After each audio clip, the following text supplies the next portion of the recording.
Baik, assalamualaikum warahmatullahi wabarakatuh. Waalaikumsalam warahmatullahi wabarakatuh. Selamat pagi Bu Susi ya. Jadi mohon izin Ibu untuk hari ini mungkin saya akan mengganggu waktu Ibu karena pada saat ini saya ada tugas Ibu dari pendidikan guru penggerak, yaitu untuk melakukan wawancara terhadap pemimpin di sekolah. Ini berkaitan dengan pengambilan keputusan sebagai pemimpin dan saat tindakan yang harus Ibu lakukan ketika Ibu mendapati suatu permasalahan di sekolah. Nantinya dalam perbincangan ini saya akan memberikan beberapa pertanyaan di mana tindakan Ibu Susi yang akan diambil dalam menyelesaikan sebuah kasus atau permasalahan yang terjadi di lingkungan sekolah. Sekaligus kasus tersebut yang jelas ada kaitannya dengan pihak sekolah. Itu ya Bu. Ya, silakan Pak Dino. Baik, yang pertama Ibu yang saya akan tanyakan adalah bagaimana Ibu Susi mengidentifikasi sebuah kasus itu, apakah termasuk kasus dilema etika atau mungkin disebut juga dengan bujukan moral. Ya, baik. Gini Pak Dina, kita bisa mengetahui suatu kasus itu termasuk dilema etika atau bujukan moral. Yang pertama, jika suatu kasus itu kita tuh dihadapkan dengan dua pilihan, di mana dua pilihan itu benar dan benar. Nah, itu termasuk dengan dilema etika. Jadi benar lawan benar. Sedangkan untuk bujukan moral, ketika kita tuh dihadapkan dengan dua pilihan, yang satu benar dan yang satu salah. Itulah perbedaannya. Yang Baik, satu Ibu. benar lawan benar, kemudian bujukan moral benar lawan salah. Berarti kalau bisa saya tarik kesimpulan itu bahwa dilema etika itu permasalahan yang benar dengan benar ya Bu ya. Ya.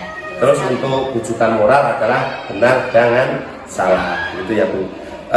Baik Ibu, yang berikutnya adalah selama ini bagaimana Ibu Susi menjelaskan pengambilan keputusan di sekolah, terutama dengan adanya dua kepentingan yang sama-sama benar itu Ibu, atau dikatakan dengan kejadian dilema etika.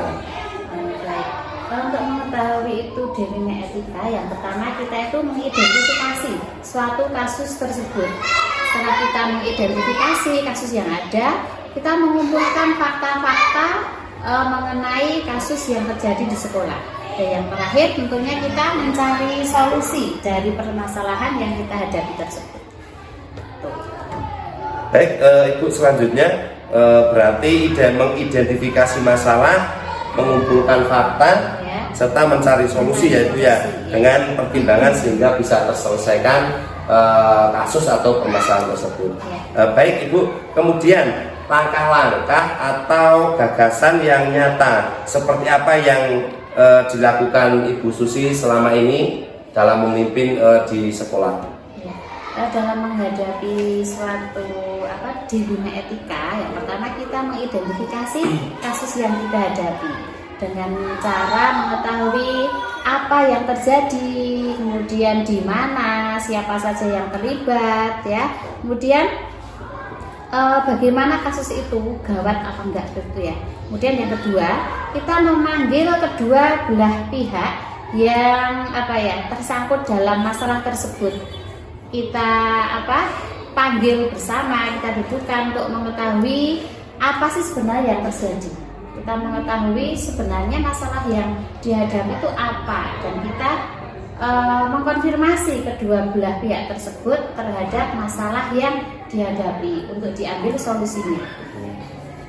Baik Ibu, mungkin selain itu berarti bisa saya katakan juga bahwa mengidentifikasi masalah tadi ya, seperti kapan, terus di mana dan siapa, yang kemudian dari Ibu Susi sudah sebelum tadi bahwa akan memanggil kedua belah pihak ya, kedua belah pihak untuk saling melakukan konfirmasi ya. Betul ya, untuk mencari solusi kolaborasi dengan pihak lain. Baik, berikutnya Ibu. Kemudian apa saja yang selama ini Ibu anggap efektif dalam pengambilan keputusan tersebut, Ibu? Ya, dalam mengambil keputusan suatu dilema etika, kita melakukan suatu musyawarah di antara orang-orang yang berkepentingan seperti dewan guru, mungkin juga komite, musyawarah untuk mencapai mufakat dalam mengatasi permasalahan yang ada. Kita cari dalam solusi itu kita pilih resiko yang paling kecil untuk diambil keputusan, supaya bisa dalam mengambil keputusan itu kita bisa menegakkan suatu keadilan dalam mengambil keputusan dan tidak ada pihak yang dirugikan. Kalau ada yang dirugikan, ya kerugiannya kita minimalis, jangan sampai ada kerugian besar antara kedua belah pihak. Seperti itu Pak Ibu. Baik, berarti solusinya dengan musyawarah untuk mencapai kata mufakat ya, tadi sudah dijelaskan dengan jelas sama Bu Susi. Kemudian selama ini yang menjadi tantangan Ibu Susi dalam mengambil keputusan itu apa itu, Bu? Iya. Tentunya ketika kita mengambil suatu keputusan itu ada suatu resikonya, ya. Suatu masalah itu mesti ada resikonya. Di sini kita harus bisa mengambil keputusan dengan resiko yang terkecil, supaya kita bisa menerapkan keadilan bagi kedua pihak yang bermasalah. Itu Pak Jim. Ya, baik. Tantangan itu setiap keputusan mempunyai resiko ya, berarti Ibu. Iya. Tapi yang Ibu ambil nantinya adalah resiko yang paling kecil. Baik. Sehingga solusinya dari musyawarah yang bisa untuk menentukan rasa keadilan seperti itu. Berikutnya Ibu, apakah selama ini Ibu mempunyai jadwal khusus untuk istilahnya dalam mengambil keputusan dalam menangani kasus-kasus seperti itu, Bu? Dalam menangani suatu kasus, kami tidak ada jadwal tertentu Kak Dina. Tapi ketika kita menghadapi suatu masalah, ya harus segera kita atasi masalah tersebut. Jika masalah itu kok sudah kita ketahui, kita bareng-bareng berkumpul bersama untuk bermusyawarah mencari solusi terbaik untuk mengatasi masalah tersebut. Baik Ibu, terus kemudian apakah ada seseorang atau mungkin faktor apa yang bisa membantu Ibu Susi itu dalam mengambil tindakan melakukan keputusan itu? Tentunya dalam mengambil keputusan kita perlu pendapat dari orang lain ya, seperti dewan guru. Mungkin kita juga butuh pendapat dari orang yang lebih tua seperti komite, atau mungkin pihak-pihak yang bisa membantu dalam mengatasi masalah tersebut. Bisa juga seperti pengawas, atau mungkin di sini Korwilcam ya. Itu bisa kita mintai pendapat dalam mengatasi suatu permasalahan yang kita hadapi. Baik, kemudian Ibu, dari semua diskusi yang sudah kita laksanakan ini, kira-kira pembelajaran apa yang Ibu dapatkan? Pembelajaran yang bisa kita ambil dalam menghadapi suatu dilema etika, yaitu kita tuh harus segera melakukan suatu tindakan untuk mengatasi masalah yang kita hadapi dengan cara kita bermusyawarah untuk mencapai mufakat. Dengan keputusan kita ambil resiko yang paling kecil, kita mintai pendapat beberapa pihak supaya kita bisa bisa memberikan keadilan bagi kedua belah pihak yang mempunyai masalah tersebut. Baik Ibu, berarti untuk dalam hal ini pengambilan keputusan dalam suatu kasus adalah dengan melakukan tindakan musyawarah untuk mencapai mufakat ya Bu ya, demi keadilan bersama, sehingga tidak ada hal-hal yang mungkin di luar dari itu akan menjadikan suatu bentuk kecewa salah satu pihak atau apa gitu ya Bu ya. Karena memang dilema etika itu seperti tadi Ibu sampaikan bahwasanya itu suatu hal yang dipandang itu benar dengan melawan benar, itu ya Bu ya. Baik Ibu, terima kasih atas diskusinya untuk hari ini ya Ibu ya. Mohon doanya juga Ibu, semoga diberikan kelancaran bagi saya dalam mengikuti pendidikan ilmu pembinaan imigrasi. Semoga Pak Cina lancar. lancar dan Amin. lulus dengan nilai yang terbaik. Amin. Semangat untuk terus maju melakukan perubahan-perubahan baik. Terima kasih Bu. Itu saja aja. Saya cukupkan sekian dan saya akhiri. Assalamualaikum warahmatullahi wabarakatuh. Waalaikumsalam warahmatullahi wabarakatuh.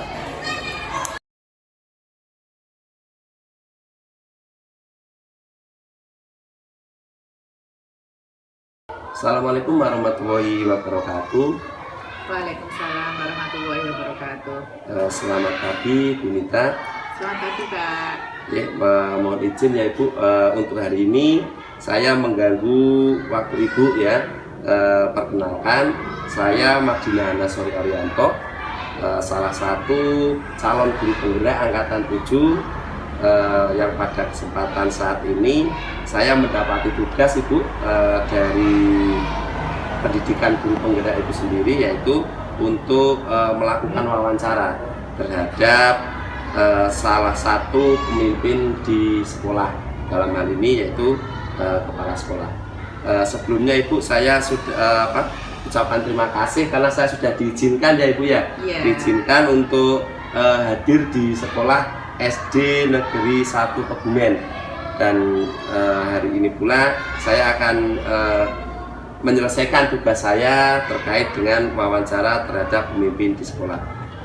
Baik Ibu, mohon izin langsung saja ya Bu ya. Jadi pada intinya adalah wawancara ini adalah mencari atau menggali terkait dengan pengambilan keputusan seorang pemimpin di sekolah, di mana mungkin saya nanti akan memberikan beberapa pertanyaan yang nantinya seperti kita sharing Ibu, dan nantinya Ibu bisa membantu untuk memberikan jawaban. Itu ya Bu ya. Oke. Baik Ibu, yang pertama dari pertanyaan saya itu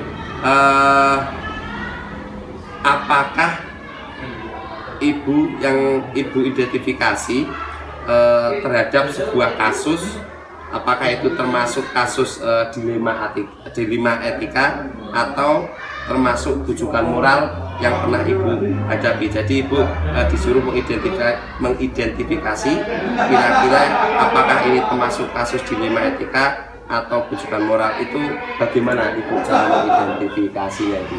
Ini fokus kasus di sekolah ya Pak? Iya betul Ibu. Fokus di sekolah yang ya sebenarnya nggak jadi sekolah ya, kalau setahu saya yang dilema etika itu ya berarti kasus yang pilihan antara benar dan salah, antara benar dan benar, sedangkan yang bujukan moral itu juga pilihan antara benar dan salah, begitu Pak. Berarti kalau tadi yang Ibu sampaikan bahwasanya kalau dilema etika itu merupakan suatu bentuk istilahnya kasus di mana sisi benar dengan benar itu ya, berhadapan benar dan benar, sedangkan untuk bujukan moral adalah benar dengan salah begitu ya Bu ya. Dan selama ini Ibu bagaimana Ibu menjelaskan pengambilan keputusan di sekolah, terutama dengan adanya dua kepentingan yang sama itu Ibu. Jadi bisa dikatakan tadi itu termasuk kejadian dilema etika. Ya, kalau saya sendiri ketika menghadapi kasus yang dilema etika, karena keduanya benar ya Kak ya, keduanya benar, saya harus mengambil beberapa pertimbangan, tidak hanya dari satu pihak saja. Yang pasti saya mengidentifikasi masalahnya dulu, saya mencari akar masalahnya, ini sumbernya dari mana, kemudian nanti baru menemukan atau mencari beberapa alternatif solusi untuk saya pertimbangkan sebelum nanti saya putuskan. Karena untuk kasus dilema etika sendiri, karena benar dan benar, keputusan yang saya ambil jangan sampai merugikan salah satu atau banyak pihak, begitu Pak. Baik Ibu ya, jadi pada intinya itu dalam dilema etika pengambilan keputusan itu Ibu melakukan usaha dulu ya Bos, dengan cara misalkan mengidentifikasi masalah dahulu, terus nanti Ibu menggali masalahnya, mencari akar permasalahannya, seperti itu ya Bu ya. Baik Ibu, terus berikutnya bagaimana Ibu mengidentifikasi masalah untuk mengumpulkan fakta dan mencari solusi terkait dengan pertimbangan sehingga langkah-langkah atau gagasan nyata apa yang akan Ibu lakukan selama ini? Ya, jadi saya kalau untuk mengidentifikasi masalah yang pasti saya mengumpulkan atau saya mencari tahu dulu pihak-pihak mana saja yang terlibat dalam masalah itu. Kemudian dari pihak-pihak tersebut saya menggali informasi dari masing-masing. Jadi tidak hanya dari satu pihak saja informasi itu saya dapatkan, tapi dari berbagai pihak. Untuk nantinya saya pertimbangkan keputusan mana yang nantinya kiranya bisa, kalau bisa itu yang win-win solution, walaupun tidak bisa, itu nanti saya juga harus menetapkan solusinya. Ini tetap dibicarakan bersama, kemudian juga saya pertimbangkan dengan aturan-aturan yang ada. Jangan sampai win-win solution tapi menyalahi aturan, itu juga tidak sesuai, karena kita kan bekerja di pemerintah harus sesuai aturan ya Pak ya. Itu yang saya lakukan, jadi mengumpulkan pihak-pihak yang terkait dulu, kemudian kita diskusi mencari solusi bersama gitu, Ya. Baik Ibu, selanjutnya langkah-langkah nyata yang Ibu lakukan dalam menghadapi dilema etika itu yang seperti apa Ibu yang Ibu terapkan selama ini Bu? Kalau langkah nyata yang pasti itu ketika ada suatu permasalahan yang melibatkan beberapa pihak, saya konfirmasi dulu ke satu pihak yang satu, ke pihak yang satunya lagi, kemudian baru kami berdiskusi untuk mencari solusi. Itu langkah nyatanya. Baik Ibu, berarti bisa saya katakan bahwasanya Ibu itu mencari solusinya itu dengan berkolaborasi seperti itu ya, bermusyawarah dengan beberapa pihak ya Bu ya. Baik Ibu, selanjutnya apakah selama ini itu Ibu menggunakan Ibu anggap efektif dalam pengambilan keputusan itu yang seperti apa Ibu? Pengambilan keputusan secara efektifnya itu dilema etika tadi itu seperti apa? Kalau menurut saya, keputusan yang efektif itu yang pasti tidak merugikan salah satu pihak. Kalaupun nanti ada pihak yang merasa dirugikan, itu juga tidak banyak. Jadi keputusan efektif dan juga tidak merugikan lembaga, karena ini termasuk atau kasus yang dihadapi ini kan yang sekolah, jangan sampai sekolah nanti terkena imbas buruknya dari keputusan yang sudah diambil. Berarti sekali lagi ditegaskan sama Ibu bahwasanya untuk mencari solusinya itu dengan musyawarah ya Bu ya. Iya, betul. Musyawarah yang nantinya dari hasil musyawarah tersebut mungkin dari Ibu bisa mencapai hasil yang apa ya, bisa katakan seperti musyawarah yang untuk mencapai mufakat gitu ya Bu ya. Berikutnya Ibu, selama ini Ibu yang menjadi tantangan Ibu dalam mengambil keputusan terkait dengan kasus dilema etika itu seperti apa itu Ibu? Tantangannya yang pasti kalau kepentingan kedua belah pihak itu berbeda Pak. Walaupun kedua belah pihak itu mempunyai argumen sendiri, sama-sama benar, tapi walaupun sama-sama benar kadang berseberangan, itu menjadi tantangan sendiri bagaimana saya tidak sampai merugikan salah satu pihak begitu banyak, tetapi saya juga tidak merugikan lembaga dengan keputusan yang saya ambil. Itu tantangan yang besar menurut saya, agar nantinya mufakat yang dihasilkan dari musyawarah itu bisa, yang belum diterima pendapatnya bisa legowo, yang sudah diterima juga bisa ngayem-ngayemi yang belum diterima. Itu yang menjadi tantangan dari saya. Berarti istilahnya dari pengambilan keputusan itu juga berpikir di hati juga ada resikonya ya, seperti itu ya, muncul seperti itu ya Bu. Baik Ibu, terus selama ini Ibu apakah Ibu itu mempunyai jadwal khusus dalam mengambil keputusan menangani kasus dilema etika ini Bu? Kalau saya dilema etika, menurut saya bukan hanya dilema etika, kasus apapun harus segera mungkin diselesaikan. Karena kalau nanti itu ditunda, bisa-bisa malah kasusnya semakin berkembang begitu, nggak selesai-selesai. Jadi saya nggak punya tenggat waktu khusus, begitu saya ada waktu, saat itu juga saya berusaha menyelesaikannya. Tapi dengan pertimbangan-pertimbangan tadi apa yang nggak langsung ambil keputusan. Berarti saya katakan Ibu itu termasuk tipe orang yang tidak mau menunda-nunda ya Bu ya. Kita langsung selesaikan, gitu permasalahannya biar cepat selesai. Ini lagi selanjutnya Ibu, seseorang atau faktor yang bisa membantu Ibu mengambil tindakan seperti ini itu apakah ada Ibu? Ya, Pasti ada, apalagi saya sebagai pemimpin sebuah lembaga, ketika ada permasalahan saya pasti meminta pendapat ke orang lain, misalnya ke rekan-rekan guru, kemudian kalau memungkinkan juga sampai ke komite, atau karena kita punya pengawas ya, mungkin ke pengawas minta solusi. Tapi kalau memang permasalahannya bisa diselesaikan hanya dengan rekan-rekan guru saja, saya rasa sudah cukup. Nanti terlihat permasalahannya sampai mana begitu Pak. Baik Ibu, terima kasih. Terus yang terakhir ini mungkin pertanyaan dari saya Ibu, dari semua diskusi yang sudah kita laksanakan ini, pembelajaran apa yang Ibu dapatkan Ibu? Ya, kalau saya beberapa kasus yang sudah saya alami dan tadi ngobrolnya dengan Bapak, itu yang pasti kalau mengambil keputusan kita cari dulu titik tengahnya, kita cari keputusan yang tidak banyak ruginya. Kalaupun ada beberapa alternatif solusi permasalahan, dipertimbangkan yang paling sedikit resikonya yang mana dan yang tidak begitu merugikan pihak-pihak yang terlibat dalam keputusan itu. Begitu Pak. Baik Ibu, berarti bisa saya simpulkan bahwasanya untuk pengambilan keputusan suatu kasus seperti dilema etika tadi adalah bermusyawarah, ya Bu ya, bermusyawarah dengan beberapa yang terkait di dalamnya ya Bu, untuk menemukan suatu solusi dan jangan sampai solusi tersebut merugikan salah satu pihak, gitu ya Bu ya, mengurangi seperti itu ya Bu ya. Baik Ibu, terima kasih atas diskusi pada pagi hari ini ya Bu ya. Sekali lagi saya mohon maaf sudah mengganggu waktunya Ibu, dan terima kasih saya sudah bisa hadir dan diizinkan untuk melakukan kegiatan wawancara di SD Negeri 1 Kebumen Ibu. Dan yang terakhir Ibu, mohon doanya Ibu, mungkin semoga saya diberi kelancaran ya Ibu ya dalam mengikuti pendidikan guru penggerak angkatan 7 ini. Ya, sama-sama Bapak, semoga ngobrol sharing kita pagi ini bermanfaat untuk kita semua dan Bapak diberikan kelancaran ya nanti Amin sampai Ibu. selesai di pendidikan guru penggerak dan nantinya bisa berdampak positif untuk murid-murid di sekolah. Amin Ibu. Ya gitu aja ya Ibu ya. Mohon izin pamit. Assalamualaikum warahmatullahi wabarakatuh. Waalaikumsalam warahmatullahi wabarakatuh.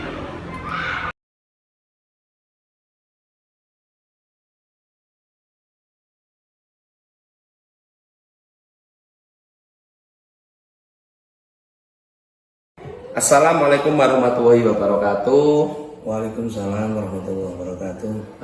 Selamat pagi ya Bapak Budori. Pagi juga, Singa. Jadi mohon maaf Bapak, mungkin hari ini saya sudah mengganggu waktu dan rutinitas serta pekerjaan Bapak Budori selaku kepala sekolah dari SD Negeri 2 Dinginsari. Jadi sebelumnya saya mohon izin Bapak, saya minta waktunya sebentar untuk istilahnya kita berdiskusi atau berwawancara sekaligus mencari pemahaman bagi diri saya sendiri. Dan kebetulan juga pada kesempatan saat ini itu saya mendapati tugas dari pendidikan guru penggerak. Kebetulan saya ikut di yang angkatan ke-7 ini untuk melakukan kegiatan demonstrasi kontekstual modul 3.1, yaitu berkaitan dengan praktek pemimpin pembelajaran dalam pengambilan keputusan selama ini di lingkungan sekolah. Nah kebetulan ini berdiskusinya itu harus dengan Bapak Ibu Kepala Sekolah. Nah ini salah satunya Bapak Budori saya pilih untuk menjadi istilahnya ya teman rekan untuk berdiskusi. Begitu J Pak J. Baik Bapak, langsung saja yang pertama. Bagaimana Bapak Budori itu mengidentifikasi suatu kasus itu apakah termasuk dilema etika atau bujukan moral, gitu Pak? Ya. Jadi gini Mas, di dalam satu lingkup pendidikan ya, karena saya bergerak di bidang pendidikan selaku kepala sekolah SD 2 Dinginsari, tentu banyak persoalan yang terjadi di lingkungan kami ya. Itu sudah pasti, di mana kita tinggal pasti ada satu persoalan ya. Secara garis besar persoalan itu ada dua. Jadi secara garis besar ada dua, yaitu dilema etika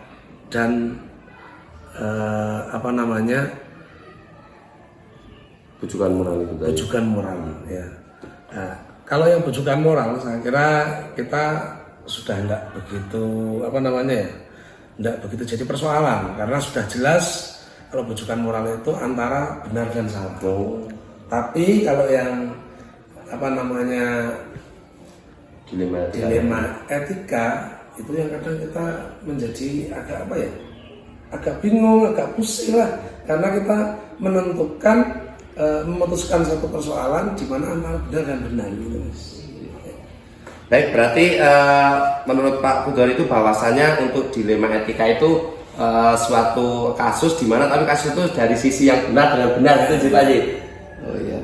Baik, berikutnya Bapak bagaimana itu Bapak menjelaskan dalam pengambilan keputusan di sekolah terutama berkaitan dengan kepentingan yang sama tadi Pak, yaitu dari sisi benar dan benar atau kasus tersebut sama-sama mengandung nilai-nilai kebajikan gitu Pak. Jadi pertama saya untuk mengidentifikasi persoalan itu saya akan mengambil dari beberapa sisi karena kadang yang namanya persoalan ya dilema etika itu kan dari sisi moral benar ya.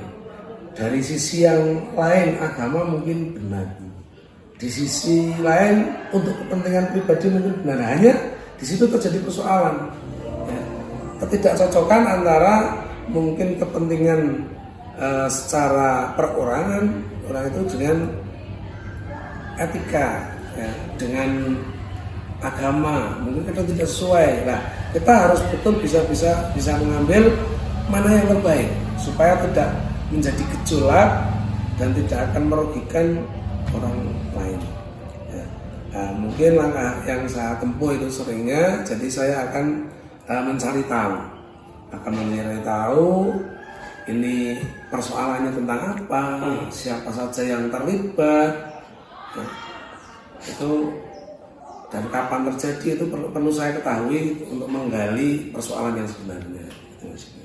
Baik Bapak, berarti tindakan dari Pak Budori selaku Kepala Sekolah di SD Negeri 2 Bringisari itu terlebih dahulu mendalami gitu ya Pak ya, seperti mendalami atau mempelajari kasus tersebut dulu ya, berarti mengidentifikasi terus juga agar nanti mendapatkan solusi yang baik gitu ya Pak.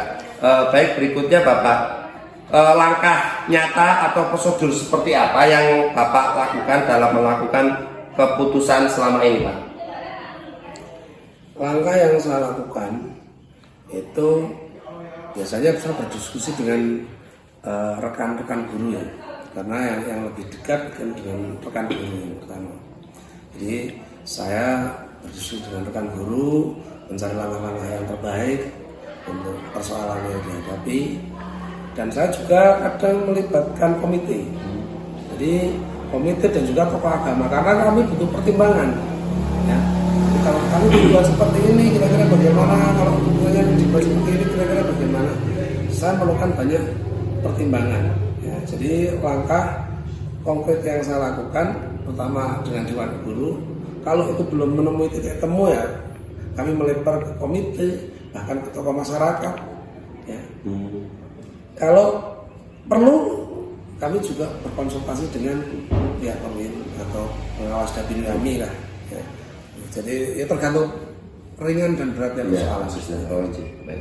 Berarti secara tidak langsung itu Pak Budori itu memanggil pihak-pihak yang terkait ya Pak ya, terus mencari penyebab baru, mencari solusi yang terbaik. Terus kemudian Bapak, hal apa saja yang selama ini Bapak Budori anggap efektif dalam mengambil keputusan Pak?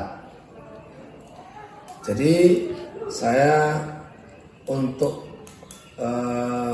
membuat sebuah keputusan di dalam dilema etika ini, itu yang pertama tadi sudah saya katakan kan, jadi pertama saya akan mengidentifikasi persoalan tersebut ya. Dengan itu saya akan mengetahui yang sebenarnya persoalan itu. Nah, terus kami memanggil pihak-pihak tertentu yang berhubungan dengan itu ya. ya kita memberikan pemahaman dan lain sebagainya. Nah, supaya apa? Nantinya tidak akan muncul persoalan baru, ya. Jangan sampai kita mengatasi masalah tapi menimbulkan masalah yang baru. Jadi kita pakai prinsip pegadaian. Nah, jadi mengatasi masalah tentang masalah. Ya. Baik, cukup unik juga ini Bapak ya. Berikutnya Pak, selama ini itu menurut Bapak Kudor itu yang menjadi tantangan dalam kita mengambil sebuah keputusan dilema etika itu yang seperti apa Pak tantangannya Pak? Jadi tantangan untuk persoalan ini apa ya? Jadi kita itu kadang gini Mas, demi sebuah kemanusiaan kadang bertentangan dengan aturan yang ada. Jadi makanya kan ada yang mengatakan begini, kita bekerja jangan hanya pakai aturan tapi juga pakai hati. Nah ini yang kita kolaborasikan antara bekerja dengan aturan dan hati, karena kaitannya kita berhubungan dengan individu manusia di sekitar kita yang dimana kita perlu bertindak manusiawi terhadap mereka, sementara aturan tidak memperbolehkan gitu Mas. Jadi ini memang sangat berat, makanya kita menimbang sesuatu persoalan dalam dilema etika ini harus betul-betul kita bisa mengambil keputusan yang paling tidak itu kita meminimalisir persoalan lah. Baik, berarti keputusan itu diusahakan atau solusinya itu jangan sampai tidak ada salah satu pihak yang dirugikan seperti itu ya Pak ya. Terus berikutnya Pak, dalam menyelesaikan kasus tersebut itu apakah Bapak Kudori mempunyai bentuk atau prosedur yang dijalankan guna solusi itu dapat terselesaikan, atau bisa saya katakan apakah Anda itu punya jadwal khusus untuk menyelesaikan hal tersebut Pak? Kalau untuk itu tidak ada. Jadi kalau saya istilahnya Pak, waktunya itu insidentil aja. Karena persoalan itu kan tidak bisa ditunda-tunda. Ya, jadi persoalan terjadi hari ini, ya saya berusaha hari ini untuk saya selesaikan. Paling tidak dalam waktu dekat, karena prinsip saya tidak akan menangguhkan suatu persoalan dari mana persoalan kecil nanti kalau ditangguhkan akan menjadi persoalan yang besar. Jadi intinya saya dalam menghadapi masalah saya cenderung untuk segera saya selesaikan. Jadi tidak menunggu jadwal-jadwal tertunda. Berarti ya saya katakan kesimpulan itu dari tipenya Bapak Kudori itu kalau bisa segala persoalan itu kita selesaikan langsung gitu ya Pak ya, dan bukan tipe orang yang istilahnya Bapak itu yang menunda-menunda menyelesaikan masalah gitu ya Pak ya. Baik, selanjutnya Bapak, apakah ada seseorang atau faktor yang selama ini mempermudah atau membantu Bapak dalam mengambil keputusan dalam kasus dilema etika tadi Pak? Ya alhamdulillah, jadi banyak pihak-pihak yang bisa saya ajak kerjasama untuk membantu menyelesaikan persoalan yang ada di SD Dongeng Sari ini. Karena alhamdulillah hubungan kami dengan warga sekitar juga bagus, dengan tokoh-tokoh, dengan komite, dengan perangkat desa, ya kalau dengan perangkatnya, juga masyarakatnya itu sangat bagus, sehingga kami tidak ada jarak, kami bebas mengutarakan apapun untuk mencari pemecahan persoalan. Bahkan ya kami dibantu ya tadi, kalau persoalan tergantung dengan persoalannya Mas. Kalau kita kecil ya cukup di sekolahan selesaikan, agak besar mungkin melibatkan tokoh dan komite serta perangkat desa. Nah kalau mungkin kita persoalannya lebih berat lagi ya, kadang dibantu dari pihak Korwil dan juga pengurus. Itu pihak-pihak yang selama ini telah membantu kami dalam menyelesaikan. Baik Pak, ini menjadi pertanyaan terakhir saya.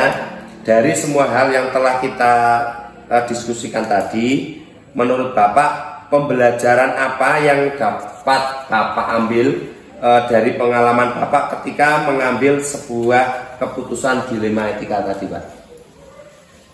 Ya, selama kami menangani persoalan yang ada di SD ini ya, jadi dengan adanya kasus dilema etika ini memang proses betul-betul proses pendewasaan pada diri kami, ya, di mana beda dengan persoalan yang sudah jelas, yang mana antara benar dan salah itu sudah jelas gitu. Oh, ini kita putuskan semacam ini, paling kita hanya mempertimbangkan hal-hal kecil yang ringan lah.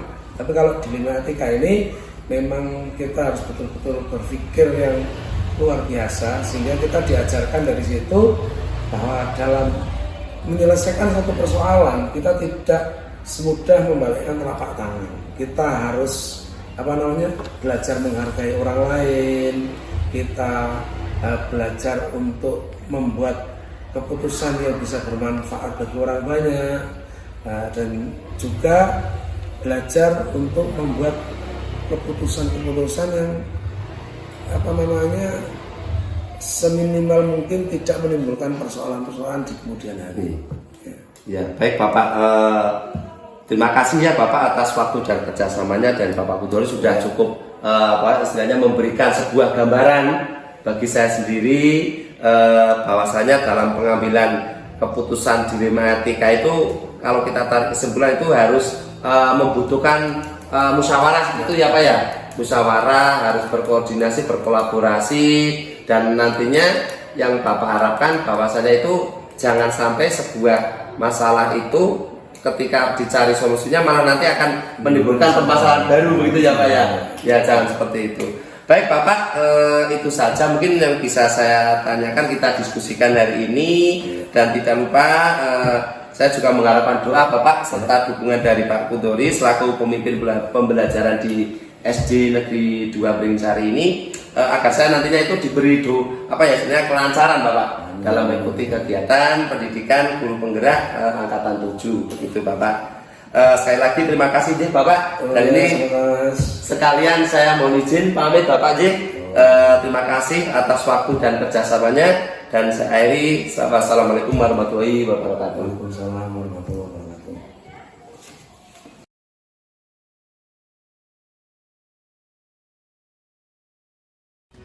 Ayo kita jaga untuk Indonesia.